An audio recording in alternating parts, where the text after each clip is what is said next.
em nossa escola bíblica dominical. Vamos conversar sobre o tema profetismo, profetas e a pandemia. Por que a gente escolheu esse tema para conversar?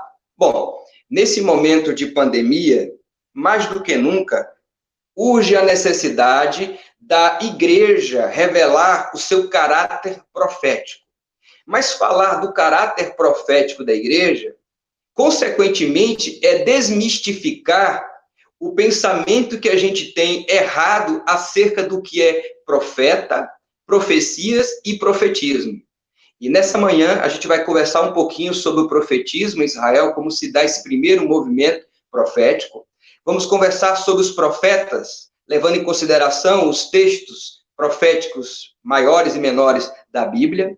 E, ao mesmo tempo, falaremos um pouco sobre profecias. São muitas profecias e atos proféticos, diríamos assim, nesse momento de pandemia. Quando, na verdade, o ato profético e profecias não deixam de ser apenas uma ação do momento.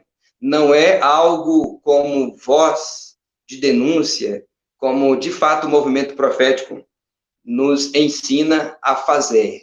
Gente, então vamos lá. Vamos conversar sobre o tema profetismo, profetas e pandemia. Pega a tua Bíblia, deixa aí pertinho de você e agora vamos adentrar esse tema do profetismo, profetas e pandemia. Eu tenho dito sempre, eu não canso de dizer, porque isso afeta muito a gente, dentre as crises da pós-modernidade, a gente tem uma crise muito evidente, muito forte, que é chamada a crise de terminologia. Você já ouviu eu falar isso para você? Essa crise de terminologia, ela se dá do seguinte modo: as palavras que nós conhecemos, elas vão ganhando novos sentidos, vai acontecendo um desgaste semântico, um desgaste de sentido, e novas conotações são dadas, são estabelecidas a essas palavras. E aí elas não correspondem ao sentido primeiro pelas quais elas trazem na sua força maior.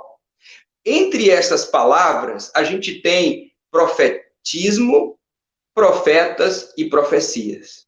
Quando eu falo sobre profeta, o entendimento bíblico teológico da estrutura dos profetas na Bíblia é uma coisa. Quando eu falo sobre profeta dentro das comunidades religiosas evangélicas neste século 21, a maioria dos fiéis que fazem parte da comunidade tem um outro entendimento, um outro pensamento acerca do que é o profeta, e tampouco da ação do profeta, das profecias.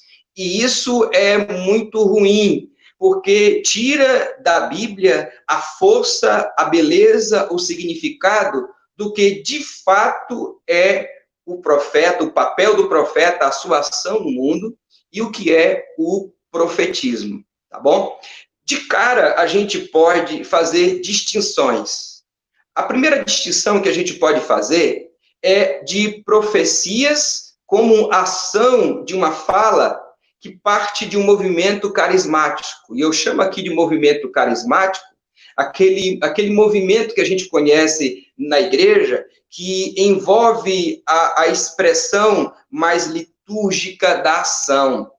O profetismo é muito mais de que uma iniciativa humana a partir ou de si mesmo, ou a partir de um estímulo externo, de uma realidade que eu vejo. O movimento profético, o profetismo em Israel, ele surge em um momento pontual, específico na história de Israel. A história de Israel é uma história que começa com o povo de Deus, o povo nômade, esse nomadismo, como a gente costuma pensar, que não tinha ainda aperfeiçoado as suas técnicas agrícolas, o seu modo de lidar com a terra, o plantio. Então, era muito comum, não só do povo hebreu, mas de outros povos em volta, esse nomadismo. Eles estavam em um lugar e depois, em seguida, eles partiu para um outro local, para outra localidade, porque já tinham usufruído de todo o benefício que aquela região lhe dava. Isso é chamado de período nômade ou nomadismo na Bíblia. E a gente vai ver isso em Abraão, Isaac, Jacó. Por isso que o lugar onde Deus habitava era a tenda. A tenda era esse jeito de se montar um local com fácil maneira de montar e desmontar para que Deus pudesse estar ali. Nesse período, existiam as tendas, Deus habitava ali, e ali eles tinham esse momento de relação com Deus. Esse período do nomadismo, ele vai durar um certo tempo, e depois o povo vai se aperfeiçoar um pouco melhor na agricultura, e eles vão se estabelecer em um local. Esse período a gente vai conhecer na trajetória da história de Israel como o período dos juízes. Eles se estabelecem agora em comunidades, eles estão agora se reunindo. Nessa reunião que eles estão em comunidade, é necessário o aperfeiçoamento de leis, porque muita gente está ali junto, então é preciso ter normas, é preciso ter preceitos, orientações. Aí nós tínhamos os anciãos que ficavam à porta da cidade, era uma espécie de judiciário. Esses anciãos, eles legislavam acerca das questões do povo. O decálogo, que era esse código, né, de preceitos, de ensinamentos, de orientações para a vida, dado por Deus ao Moisés, ele é alongado. A gente tem aí um alongar desse decálogo, é chamado de leis casuísticas e leis apodíticas. As leis casuísticas são leis criadas para que pudesse trazer a harmonia dessa estrutura do povo agora que se unia na perspectiva de uma convivência ali, todo mundo junto.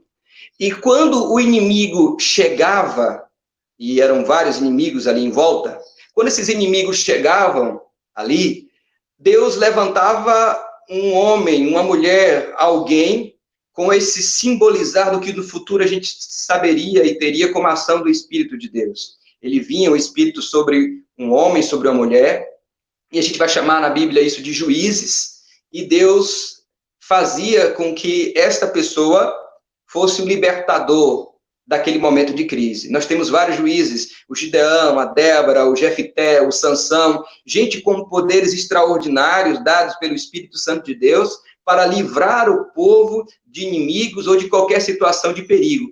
Isso marca a época dos juízes. Claro que isso, de uma forma bem sumariada, é muito mais ampla a discussão sobre isso, mas aqui é só para a gente pontuar onde nasce o profetismo. Quando chega na época dos juízes, o povo começa, como um menino mimado, bater os pés no chão e dizer: a gente quer um rei, queremos um rei, queremos um rei e queremos um rei. Deus não gostou nada dessa ideia. Claro, o modo de governo que existia ali entre eles era o governo teocrático. Era Deus, não havia um homem especificamente que legislava, que tomava decisões. A forma de governo era teocrática. Quando eles pedem um rei, eles estão necessariamente pedindo uma mudança de governo. E, claro, Israel olhando para todas as nações e percebendo prosperidade na perspectiva deles, e percebendo o rei, eles querem ter também um rei. E Deus não gostou da ideia, mas mesmo assim concede um rei a Israel, que é aquela história bíblica que você já conhece, onde o Saul, ele é ungido como rei, e o Saul começa muito bem. De repente, como todos que têm acesso ao poder, ao dinheiro, ao status, ele começa a se achar autossuficiente e vai deixando cada vez mais os preceitos de Deus, tomando decisões erradas que não estão de acordo ao que Deus estabeleceu para o povo, para o seu povo. E aí Deus toma a decisão de eleger, de colocar um outro rei, um rei que ninguém imaginava que seria daquela forma, que confunde a todos, inclusive o próprio profeta, quando vai ao encontro desse rei. E esse rapaz é um menino que é pastor de ovelhas, eu estou falando do Davi, e é esse Davi que ninguém imaginaria que teria características para assumir como rei, é ele que assume como rei. Então a gente começa agora em Israel o que a gente chama de transição da época dos juízes com o rei Saul, começa a monarquia. É aqui que começa o profetismo em Israel. O profetismo em Israel começa com a monarquia. Quando nasce a monarquia em Israel, essa transição da época dos juízes para a época dos reis, da monarquia em Israel, é aí que nasce o profetismo. E por que e como, de que maneira nasce o profetismo? O profetismo nasce por causa da ação da monarquia para com o povo. Pense comigo, a corte, ela não produz, a corte, ela só consome.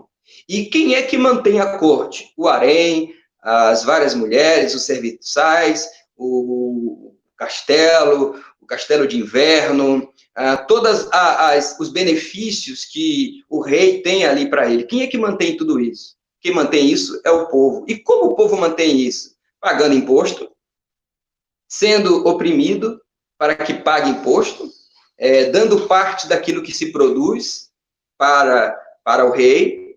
É assim que funciona a manutenção da corte. A gente olha na Bíblia e acha lindo, bonito aquele negócio de o rei Salomão tinha isso, tinha aquilo, e o palácio era assim, e tinha isso aqui, e o Davi tinha isso aqui, e o Saul tinha essas coisas todas. A gente não pensa o que está por trás das cortinas de tudo isso. Quem mantém tudo isso é o povo, e o povo mantém tudo isso sendo oprimido.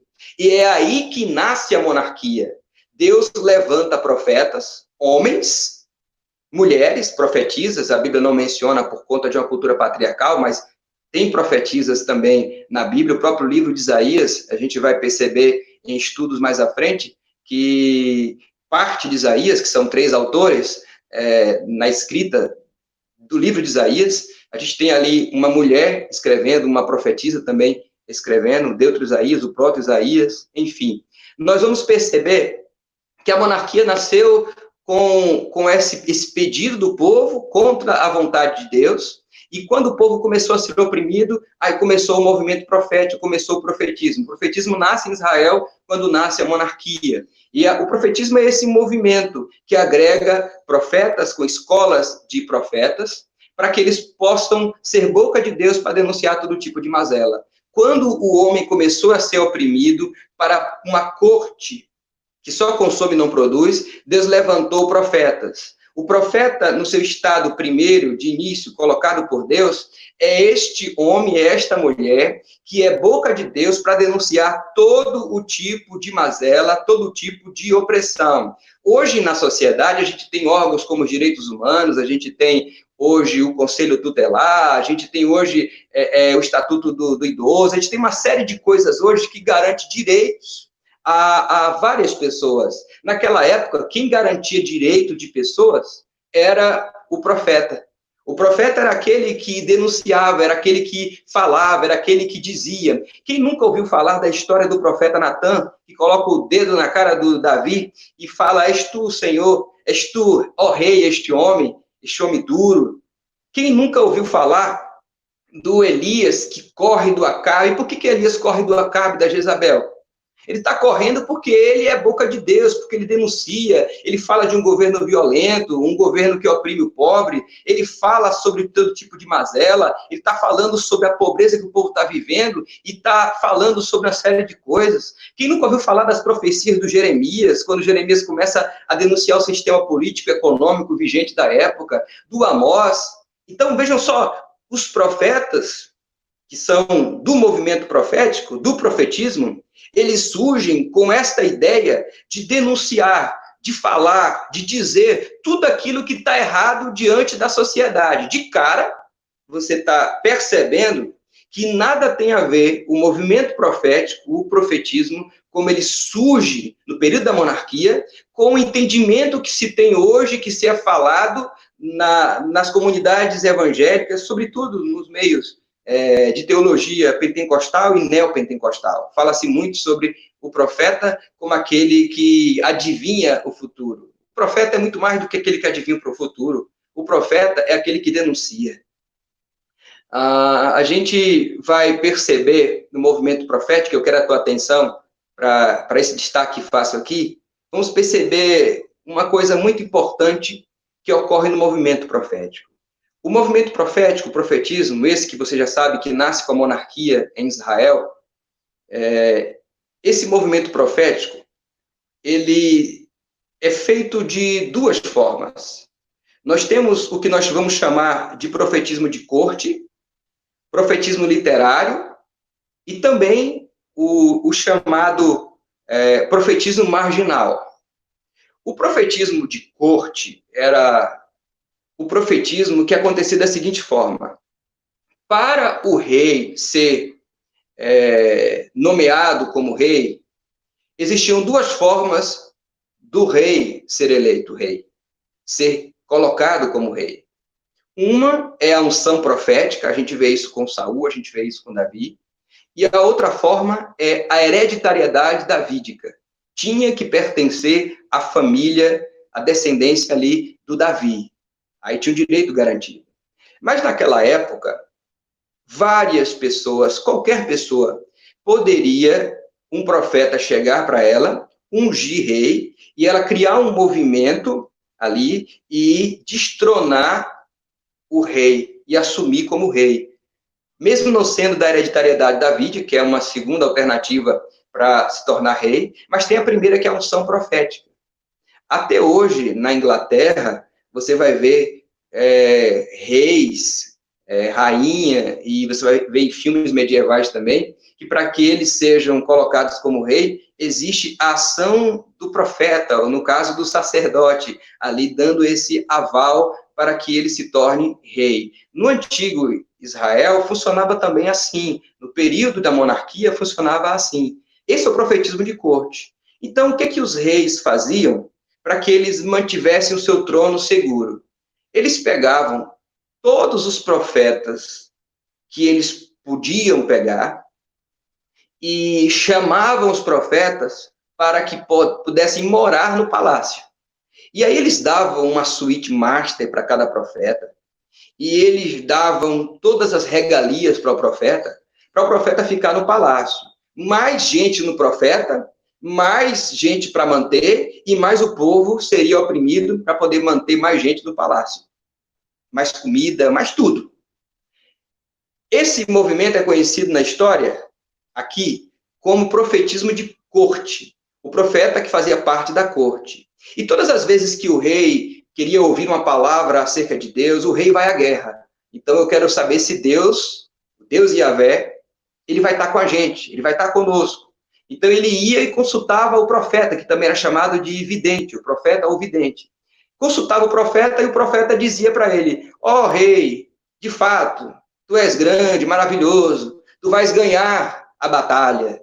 E aí, nem sempre o profetismo, na maioria das vezes, eu diria, o profetismo de corte falava o que Deus estava dizendo. Ele falava o que o rei queria ouvir, para agradar o rei, para massagear o ego do rei. Esses profetas, chamados profetismo de corte, profeta de corte, esses profetas eram profetas que não tinham compromisso com a palavra de Javé. Eram falsos profetas. Eram profetas que falavam somente o que o rei queria ouvir. Eram profetas vendidos, vendidos ao luxo, vendidos ao conforto, vendidos ao status, vendidos, né? Eram profetas vendidos, como até hoje a gente tem gente que se faz da religião e se autodenomina profetas, mas que não tem nenhum tipo de compromisso com a palavra de Javé, com a palavra de Deus, e faz muita coisa em nome de Javé e em nome de Deus, sem que Deus esteja ali. Esse profeta, hoje, a gente poderia comparar ao profetismo de corte. Esse profeta que está ali próximo ao palácio e está vivendo essa realidade. A gente tem uma outra classificação e um outro nome que é dado ao movimento profético, além do profetismo de corte, nós temos o profetismo chamado marginal. A expressão marginal significa estar à margem. O profeta marginal, logo, é aquele profeta que não aceita o convite do rei para fazer parte do palácio e não aceita tirar a palavra de Javé da sua boca para falar o que o rei quer ouvir. Acabe, por exemplo, e a Jezabel, eles matavam todos os profetas marginais, profetas que estavam à margem, que não se sujeitaram ao convite de estarem no palácio. O próprio Elias vai dizer isso, que ela matou vários profetas e agora persegue o Elias, porque Elias é um profeta marginal. Elias é um profeta que não vive o conforto do palácio, mas que mantém a sua integridade, o seu compromisso, a sua fala, como a fala de Javé, a boca de Javé.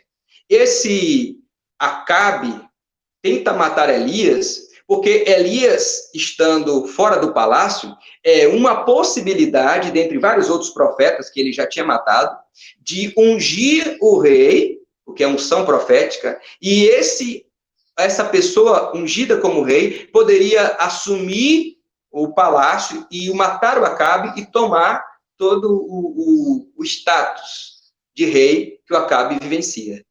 E o Elias, ele vai denunciando o governo do Acabe, foi terrível, foi um dos piores em Israel, o povo sofrendo, oprimido. Você vai ver lá uma crise econômica muito séria, um período de seca muito grande, e o governo nada fazia, o Acabe nada fazia, só oprimia o povo. E como é que Deus livra o povo? Como é que Deus denuncia tudo isso? Usando a boca do profeta.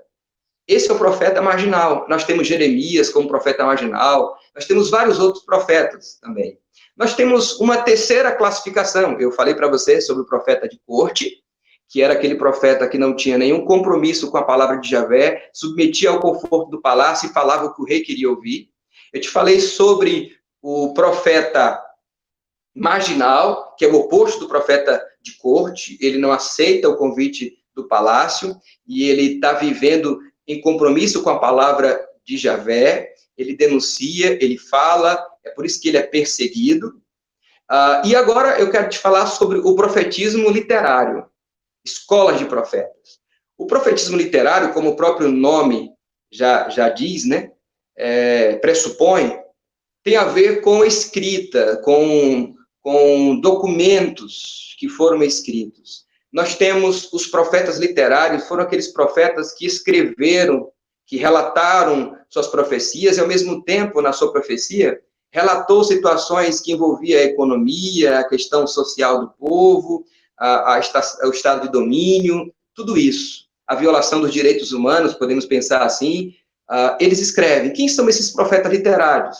Profetas que escreveram. A gente tem Ezequiel, Jeremias, a gente tem Isaías, a gente tem aí Daniel, uma série de profetas que são conhecidos, além de profeta marginal, porque eles não se servem à corte, são profetas literários, profetas que escrevem.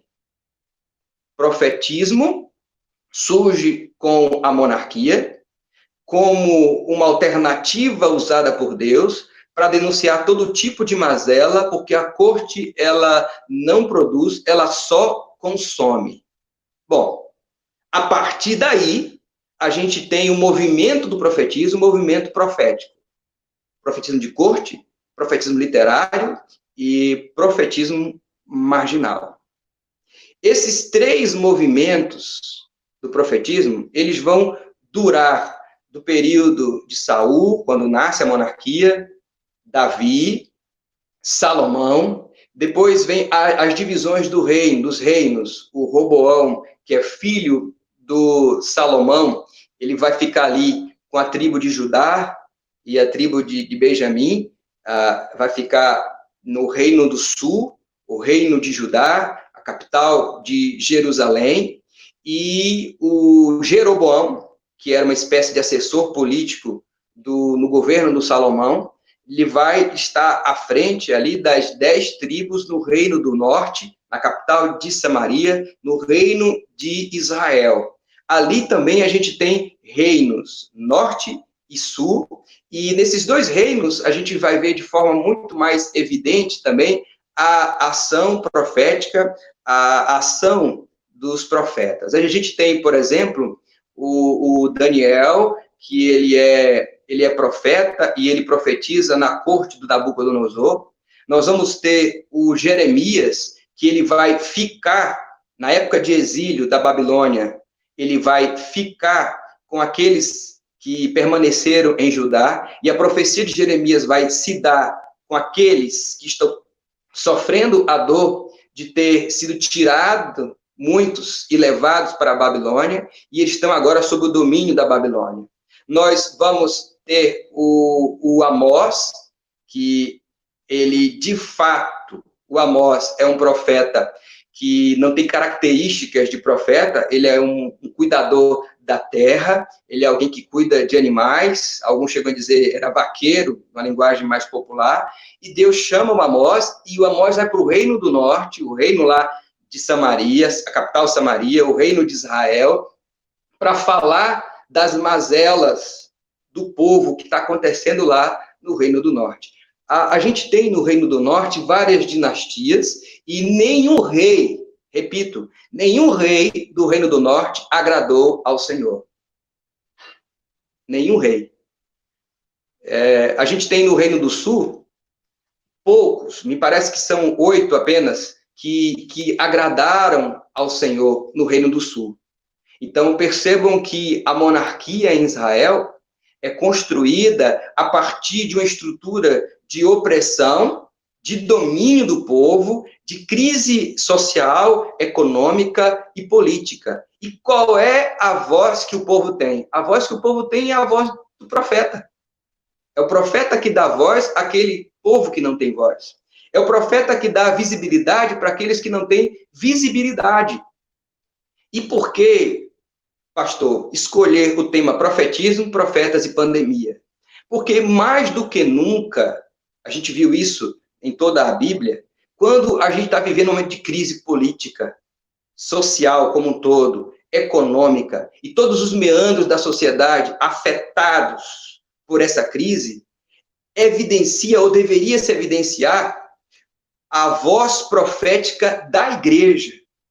Porque todos nós nos colocamos, e somos, de fato, profetas de Deus, boca de Deus, para denunciar todo tipo de mal.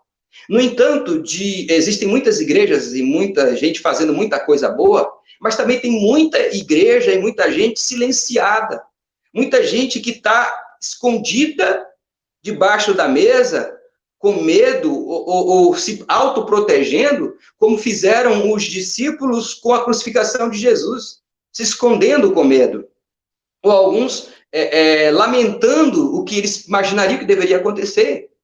Quando a crise se instala na dimensão da monarquia em Israel, e a dificuldade aperta, seja ela qual for, ali o Espírito Santo de Deus, o que a gente vai conhecer como Espírito Santo mais à frente, mas no Antigo Testamento como Espírito de Deus, levanta o profeta para poder denunciar todo tipo de mazela.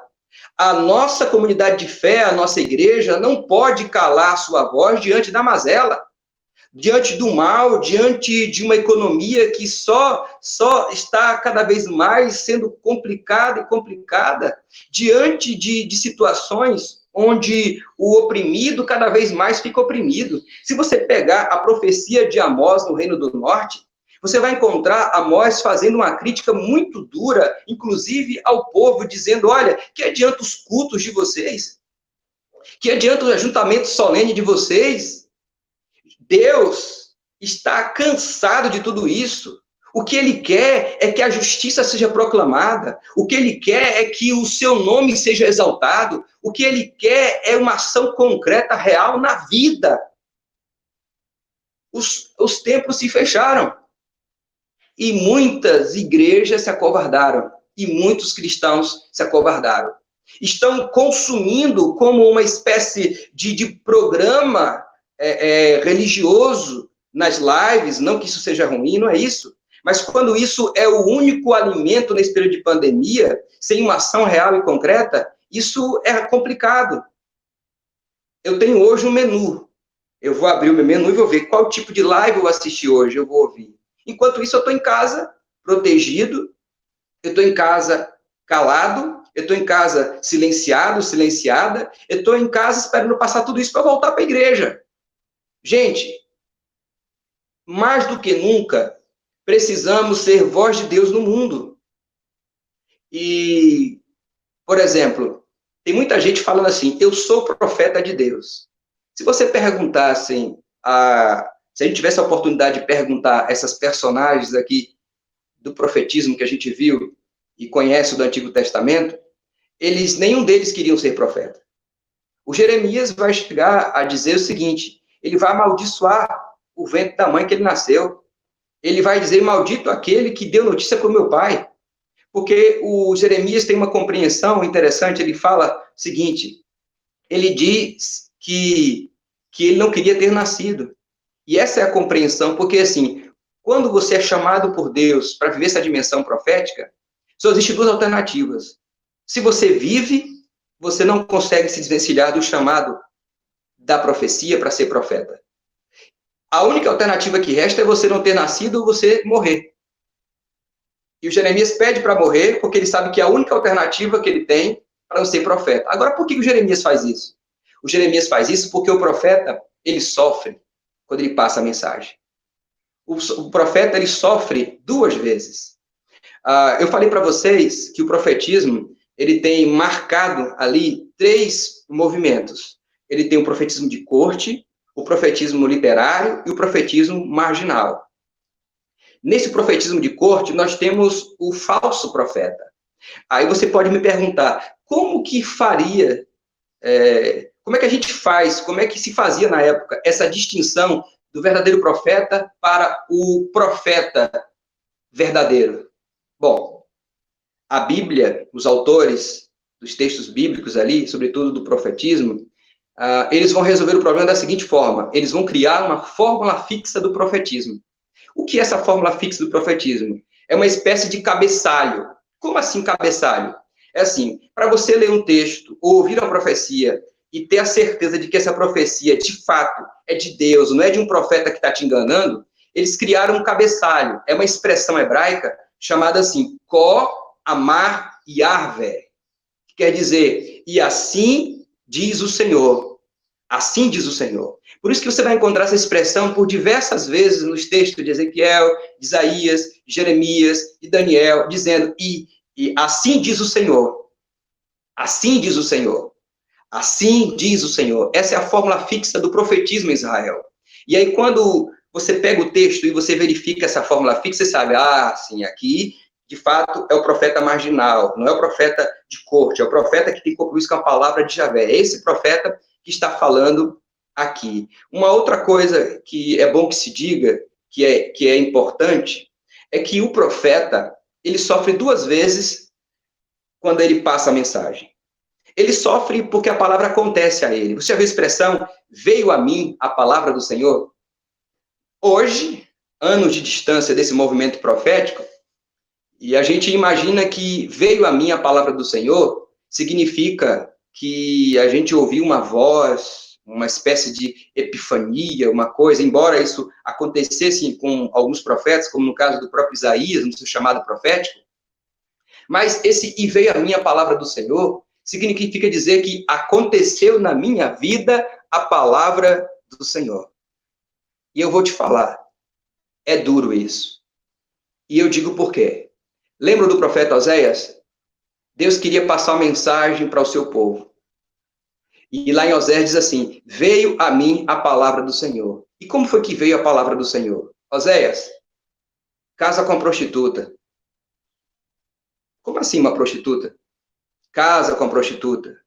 E veio a mim a palavra do Senhor. Aconteceu na minha vida a palavra do Senhor. O Oséias casou com a prostituta. O que aconteceu? O Oséias começou a passar vergonha. O Oséias começou a sentir dor da traição. O Oséias começou a sentir uma série de coisas terríveis por conta disso. Aí depois, Deus chamou Oséias e falou assim, Oséias, me fala aí, nego velho, como é que tá se sentindo? Aí o Oséias vai e diz assim, é difícil, não é fácil não. Aí Deus fala assim, pois é, Oséias, é assim que eu me sinto. Agora tu vai lá e fala pro povo tudo isso que eu estou sentindo. E aí? A gente vê hoje profetas de todo tipo, de todo jeito, de toda maneira, ou o que se dizem os profetas, ou pseudos profetas. Aí você pode falar assim, não, mas isso foi com Oséias. E o Ezequiel? A mulher de Ezequiel adoece, ela morre, e Deus fala para Ezequiel, ó, quietinho, não vai falar nada. E por um tempo Ezequiel fica quietinho. E lá está dizendo, e veio a mim a palavra do Senhor, ou seja, aconteceu na vida de Ezequiel a palavra do Senhor, como profeta. O profeta sofre 2 vezes, acontece a palavra com ele, e depois o sofrimento tem que passar a mensagem. Aí depois Deus volta para Ezequiel e fala assim, Ezequiel, agora você pode falar. Você vai falar o seguinte, como é a experiência de ficar calado, em silêncio, diante de uma dor tão profunda? É assim que eu me sinto, em silêncio, diante da morte de Israel para mim. Vai lá agora e fala para o povo. Aí Ezequiel vai e faz a profecia. E isso, o profeta não consegue desvirtuar nada da mensagem, porque o profeta está sentindo aquilo que Deus está sentindo. O coração do profeta bate no pulsar, na mesma sintonia, no mesmo ritmo do coração de Deus. Ele não erra de forma nenhuma isso. Ele não erra, ele não vai errar. Aí a gente tem Isaías, e veio a mim a palavra do Senhor, aconteceu a palavra para Isaías. Aí Deus chamou Isaías e falou assim, Isaías, eu quero que você ande desnudo e descalço por 3 anos. E, claro, que o ensinamento de tudo isso era sinalizando a punição divina sobre o Egito e sobre a Etiópia. E o Isaías, veio a minha palavra do Senhor, caminhou 3 anos desnudo, descalço, e depois ele levou a mensagem de Deus. A gente tem o Jeremias com vários simbolismos do cinto, por exemplo, que é enterrado lá na terra, depois o cinto apodrece e Deus vai falar para ele a partir disso, na perspectiva do seu povo também. A panela que aponta para o norte, Deus mostrando através ali desse simbolismo que o inimigo vem da direção do norte, explicando a invasão do Reino do Norte pela Síria, que aconteceu em 722 a.C., e depois a invasão da Babilônia geral, que aconteceu em 586 a.C., no Reino do Sul.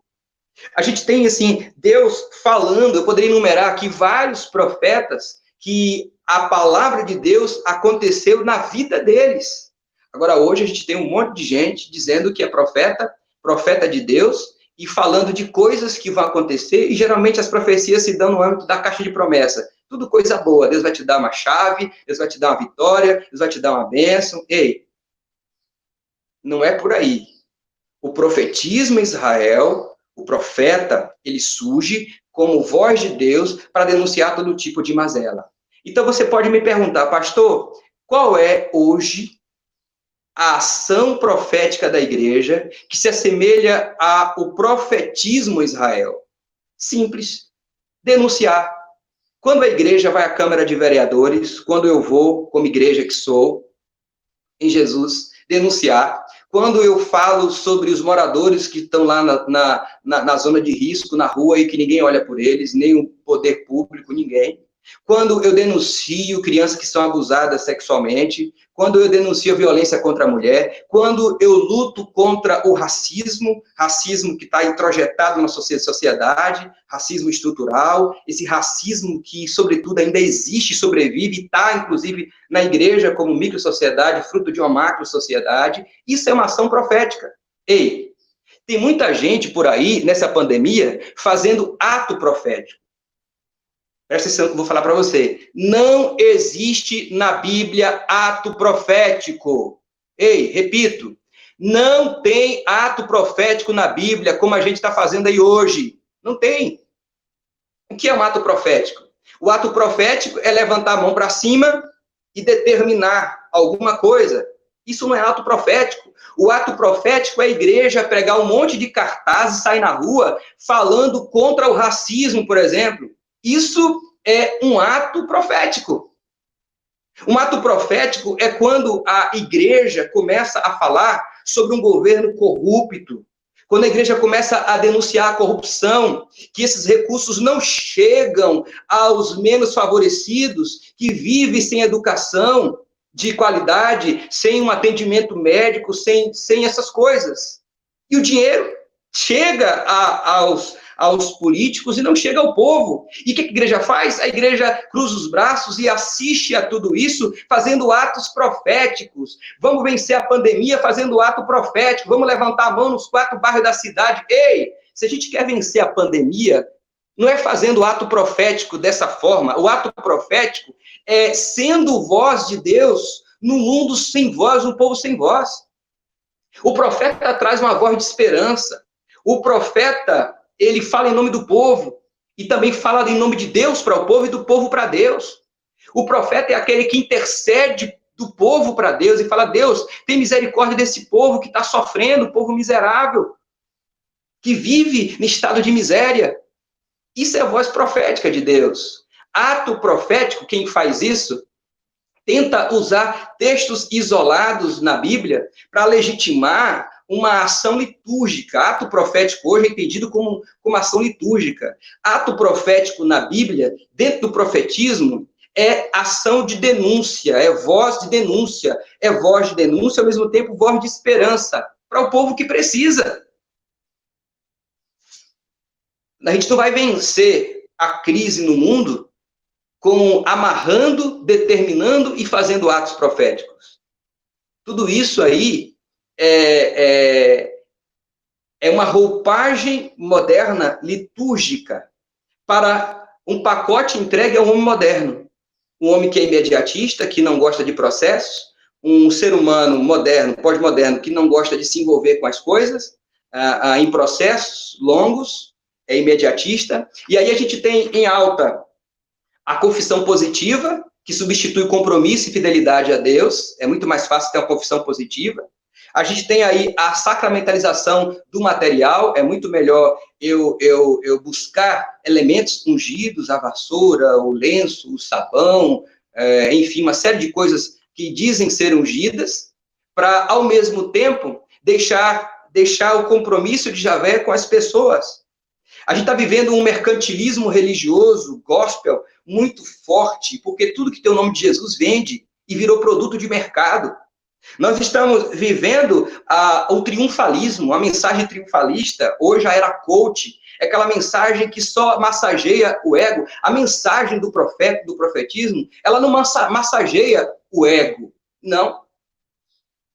Pelo contrário, a mensagem do profeta traz esperança para um povo sofrido, é lógico, é óbvio, mas a mensagem do profeta é carregada de denúncia. Ei, quem não lembra do João Batista surgindo no deserto, contrariando toda a lógica teológica? O João Batista não nasce, não surge, não aparece em Jerusalém, na capital teológica da época, Jerusalém. Ele não surge dentro de um cenário de cultura sacerdotal, como tinha ali o Anás e todos os seus filhos, e agora, então, no texto bíblico, o Caifás, genro do Anás. Não, o João, Marcos vai descrever que João aparece no deserto, nas comunidades, daqueles que eram estigmatizados, que não podiam, ou que eram impedidos de entrar na capital teológica, porque eram inaptos ao culto, eles eram inaptos a prestar culto a Deus, por algum tipo de mal, e por causa de uma teologia que dizia que eles estavam assim, porque eles mesmos fizeram alguma coisa para estar assim, que é aquela teologia dos amigos de Jó, dizendo que está na miséria porque fez alguma coisa errada, ou porque não tem fé, ou porque não determinou, ou porque não repreendeu, ou porque não fez campanha, ou essas coisas. Não, o mundo é assim, a gente vive essa dimensão do mal, mas a igreja está aqui para combater o mal, a igreja está aqui para ser voz de Deus e dizer que Deus ouve, de que Deus vê, de que Deus conhece e sabe todas essas coisas. O João surge no deserto. Qual é a mensagem de João no deserto? Raças de víboras. Quem vos ensinou a fugir da ira vindoura? Quem vos ensinou a fugir dessa ira vindoura? Olha só, que coisa extraordinária. Era a mensagem do João, raças de víboras. A mensagem da igreja deve ser a mensagem de denúncia.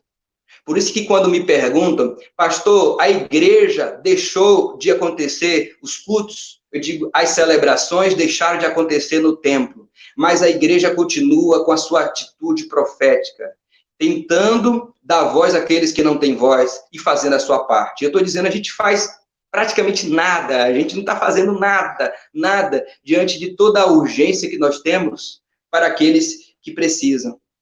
O profeta é o homem da palavra. Jesus era profeta? Sim. Foi profeta? Sim. Como era a profecia de Jesus? A profecia de Jesus era pautada na palavra, que é a palavra que é a voz de Deus. Hoje a gente quer fazer profecia sem estar pautada na palavra e mais ainda sem conhecer a palavra de Deus.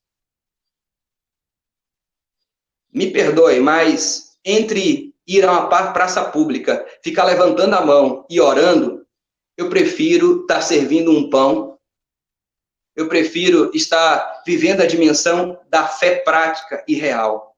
Não que a oração não seja importante, ela é importante. Mas se vocês forem observar na Bíblia, a oração não é desculpa para você ficar na inércia.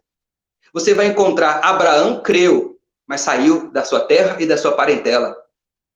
Noé creu, mas levou um tempão construindo uma arca. Olha só que coisa interessante. As pessoas creem, mas se envolvem no projeto da ação de Deus para a mudança de realidade. Não é crer e ficar parado, não. É crer e se movimentar. Esse movimento é a nossa antecipação daquilo que a gente já prevê pela fé, de uma justiça que está distante da gente, mas que pela fé a gente vê perto de nós. O pobre que não tem vez, mas que pela fé a gente enxerga que ele vai ter vez, sim. A gente se antecipa a isso com uma ação concreta e real, levando a ele o alimento, aquilo que ele precisa. É por isso que nós estamos vivendo no Brasil um dos maiores, o maior, diria, país com o maior número de cristãos no mundo, sobretudo o número de evangélicos crescendo cada vez mais, e o país corrupto cada vez mais. É por isso que a gente tem uma bancada evangélica que pouco nos representa, que pouco está preocupado com temas que envolvem justiça social. É por isso que a gente está vivendo num país, cada vez mais, da espiritualidade verticalizada de contemplação, cada vez mais da igreja fechada em si mesma e preocupada com o número de pessoas que chega para montar um mega templo e dizer, nossa igreja é uma das maiores igrejas. Não que número não é importante, não seja importante. Sim, é importante. Mas a cultura das megas igrejas faz com que as pessoas fiquem presas e entendam que a palavra de Deus está condicionada a um local, a um espaço e a uma pessoa específica. Um local sagrado, uma pessoa sagrada e um momento sagrado. Todos os lugares são sagrados, todas as pessoas são sagradas, todos os momentos são sagrados. O profeta, ele nunca busca vantagem para si. Enquanto todo o restante vai buscar vantagem para si, o profeta, ele não busca vantagem para si, de forma alguma. A gente está vendo hoje muitos líderes religiosos, inclusive, que representam esse título, ostentam o título de profeta de Deus e que buscam vantagem para si. A expressão que a gente vai encontrar como palavra é a expressão hebraica dabar. Essa expressão que significa ação de Deus.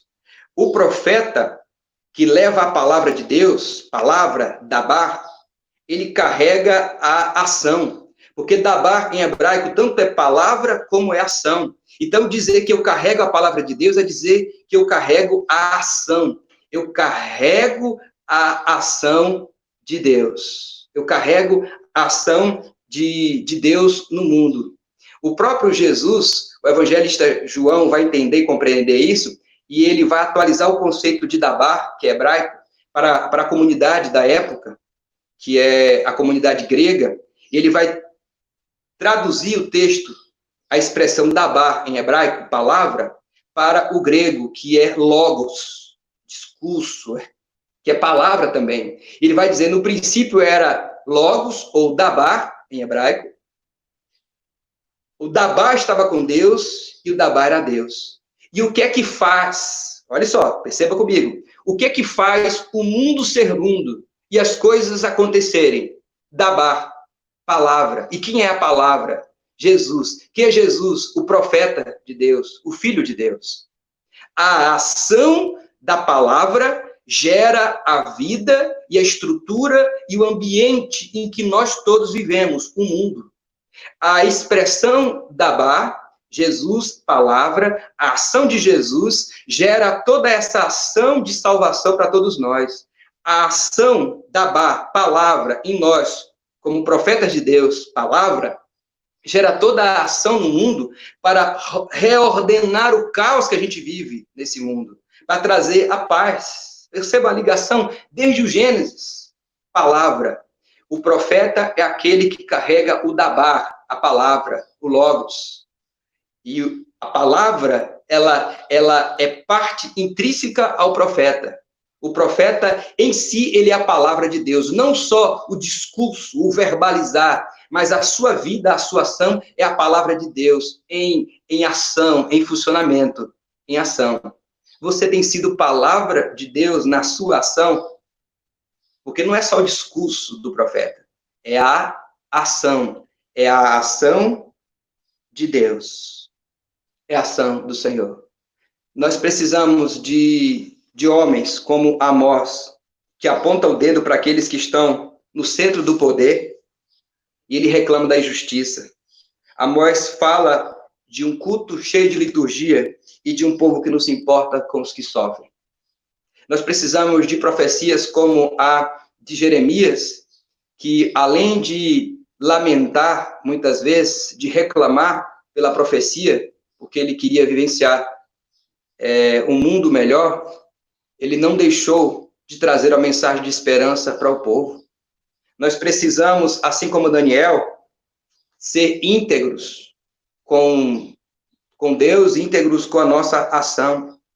Nós precisamos, assim como João Batista, ser voz no mundo, voz de Deus, e não ecos de uma teologia triunfalista, pós-moderna, que exalta alguns e diminui outros. Não uma teologia que tem preferências.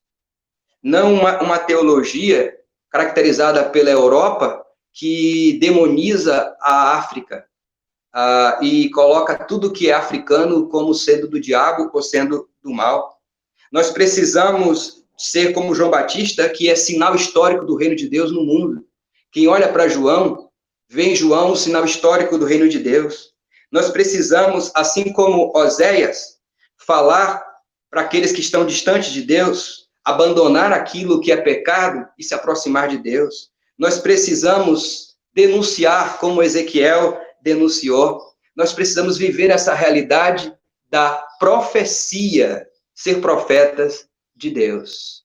Ei, você é um profeta de Deus, você é uma profetisa de Deus.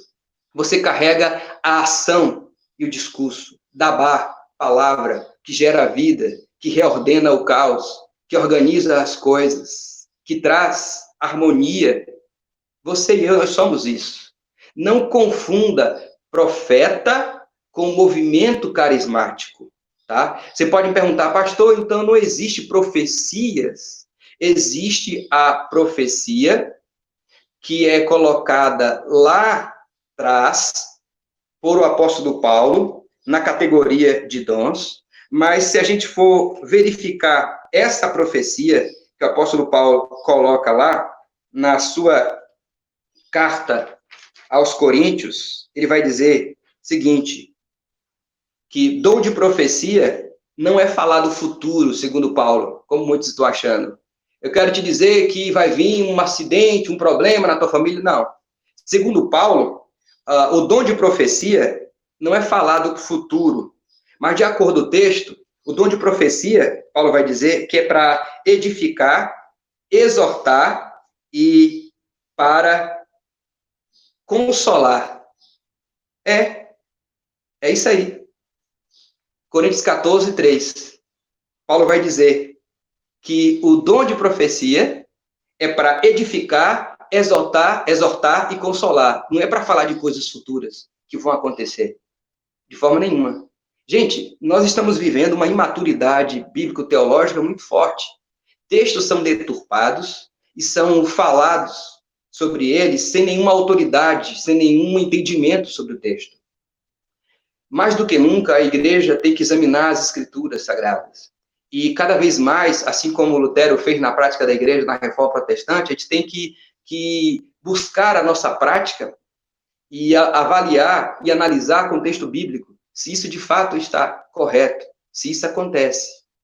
A nossa missão na Terra é uma missão profética. Não ser um profeta de corte, que fala o que as pessoas querem ouvir. Nem tampouco esse profeta que fala de si mesmo, a partir de si mesmo. Mas um profeta que tem compromisso com a palavra de Javé. Então, nessa pandemia, a igreja precisa de profetas. A igreja precisa resgatar a sua missão profética. Não como estão fazendo por aí, de atos proféticos. Vamos fazer um ato profético contra a fome. Vai matar a fome de todo mundo. Vamos fazer um ato profético contra a violência. Vai acabar com a violência. Vamos fazer um ato profético contra a corrupção lá nos poderes. Gente, isso não tem nada a ver. Isso é perda de tempo. Isso é um circo que te mantém e me mantém ocupado quando as coisas principais deveriam estar ocupando a nossa ação. Não tem isso na Bíblia, essa coisa do ato profético. O ato profético é, sim, você ir para acabar com a fome, é você criar projetos, fazer ONGs, você criar situações, projetos, mobilizações entre entidades civis, governamentais, para amenizar o problema da fome. Sobre a violência. Gente, a história da igreja, sobretudo no Brasil, a gente vai encontrar o silêncio da igreja em muitas coisas. No golpe militar, por exemplo, a igreja está silenciada. Você não tem, pelo menos Batista, documentos alguns nesse período do golpe militar, falando, denunciando alguma coisa. A gente não tem presente nos nossos púlpitos o discurso sobre o racismo. Não se fala sobre racismo. Não se fala sobre violência contra a mulher. Não se fala sobre essas coisas. Por que os nossos púlpitos são esvaziados de tudo isso se o profeta, o profetismo é aquele que denuncia todo tipo de mazela? Por quê? Porque, queira ou não, a nossa teologia favorece aquele que é europeu, aquele que é branco e aquele que tem uma condição social privilegiada, e é verdade. E não dá como a gente fugir disso. Jesus veio a este mundo para dar voz àqueles que não têm voz, e para dizer bem-aventurado, feliz é aquele que serve ao Deus eterno.